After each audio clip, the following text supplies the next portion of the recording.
Okay, I'm going to give you the Reader's Digest ultra condensed summary of measures 29 through 32. Okay, this is the hand crossing part. Okay, so we're going to do with the left hand. I'll give you the bass line first. G octaves, F octaves, E octaves, E flat octaves. Big surprise, we were going to D.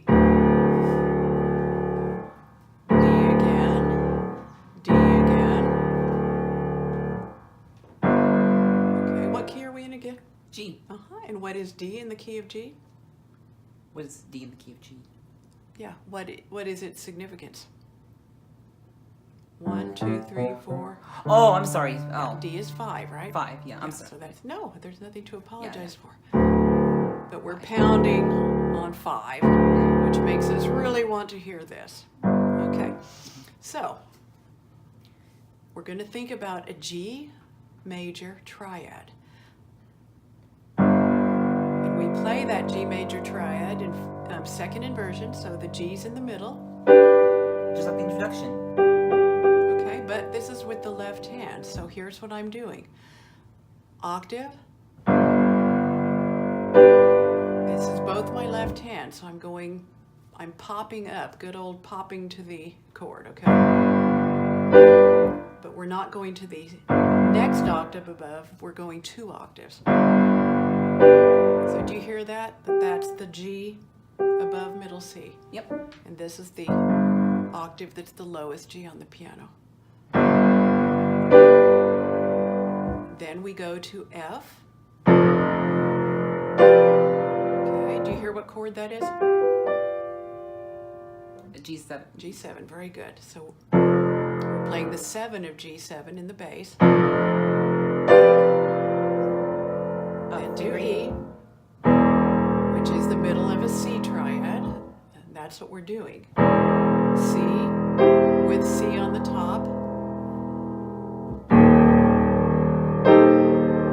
What that is, that you could interpret it 2 ways, but I think it's a C minor added 6th chord, right? C minor, and then your added 6th. Yep.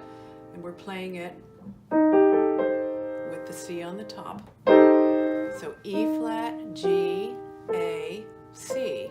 Okay, so I'm going to do those 2 measures again. G, G7, C. Whoa, that was awesome. C minor, and you're playing the middle of the C minor down here, the E flat, C minor added 6th.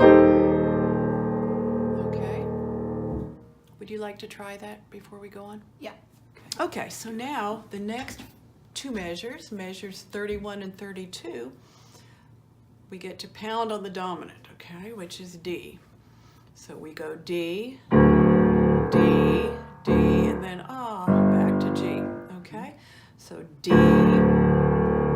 then we again do that G triad in second inversion, just like we just did. We do it again. This time we go to D7.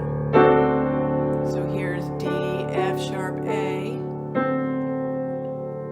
and the 7's on the bottom, okay? And then back to G. So one more time. And notice we're on the very lowest D on the piano in our 5th finger. So G, G again, D7, G, and then the last G, you're playing it with the G on the top. Do you hear that? With the B on the bottom. I'm sorry?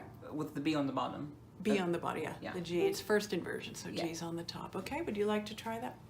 While you're doing all this cool left hand stuff, and your left hand is crossing over your right hand, it makes these nice big arc shapes, like this,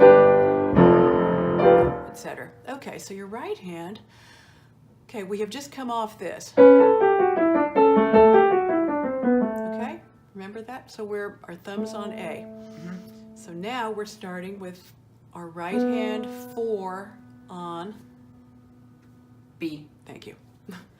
Okay, so on the music, there are tenuto marks over each of these melody notes to remind us to bring that out. So,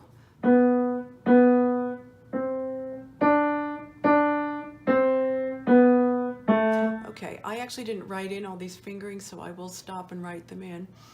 It would be a good idea for you to pick out that melody once or twice without doing all the running sixteenths. Okay, so here's what happens next. Okay, so we're going 4, then your thumb down a sixth to D, then finger 2 on G and 3 on A. So here's the pattern. Okay? Be nice if we did that twice, but no, we're not. Next beat, we're going to do a G triad with the G in the middle. So the first time you walk through, you're walking through the A to get up to the B. The second time you don't, you just play the outline of the chord. Okay, so the two beats together. You hear that? Okay, then next we go to an F triad, right? Because we've got F in the bass. Yep.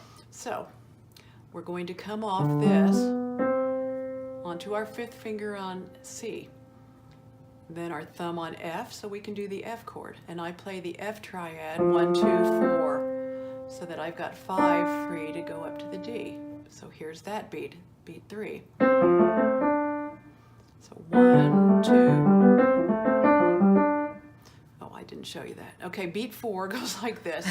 D, 5 on D, thumb on F, 2 on G, and then you repeat the D. Right? But that's also the next melody note, so we get to play the D again. Okay, then we're going to go down a seventh to E.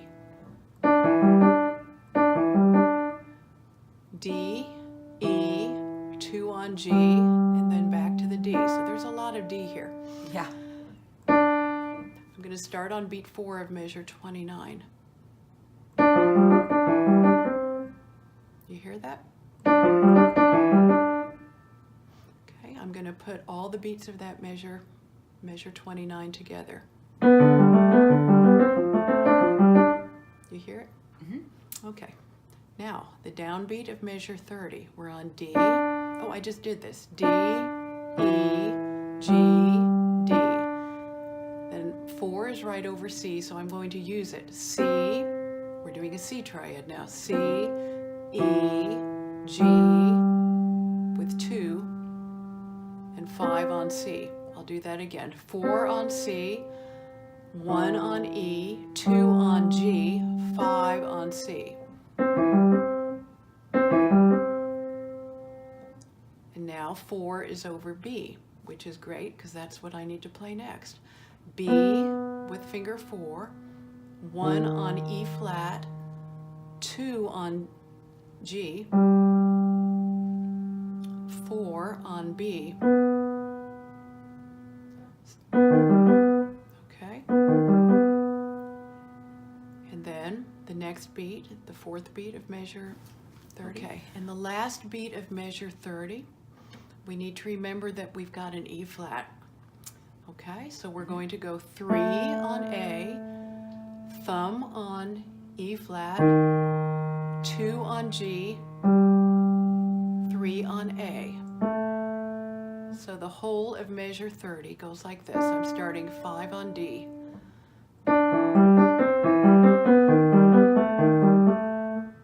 Okay?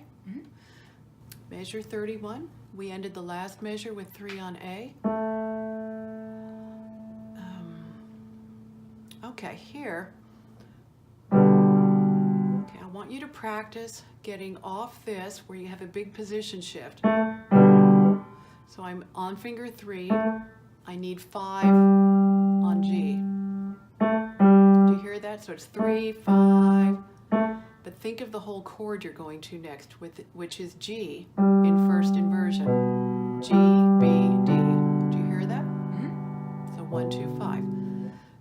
that again. 3, now 5, B, 2 on D, 5 on G again, and then we do that exact same thing again, mercifully, finally. We get to do something twice in a row.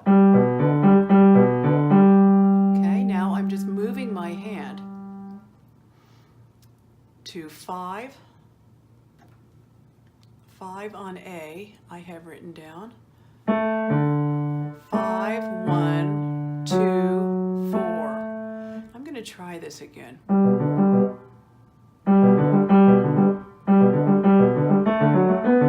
Yeah, that works for me. Okay, so 5 on A, 1 on D, 2 on F sharp, 4 on A, 5 on B, thumb on D, third finger on G, 5 on D. And so here's that whole measure again, 5 on G.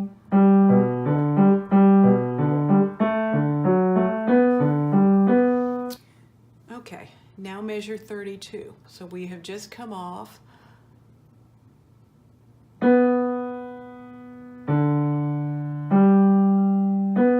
so here's the downbeat of measure 32.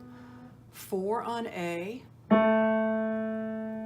3, 2, 1, 3 on D. Okay, now we're going to play a sixth. And then I'm going to use my thumb again to continue down the scale. A, and then just 5 on G. Play that again. 4 on A.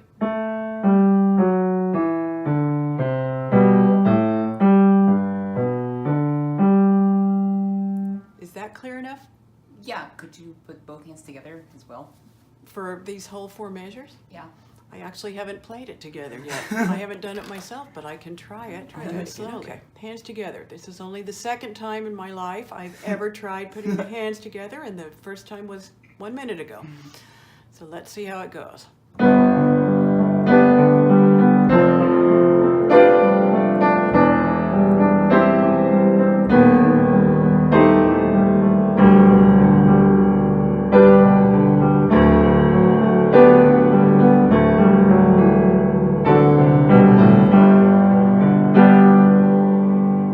wasn't great, but it gives you an idea of how they fit together.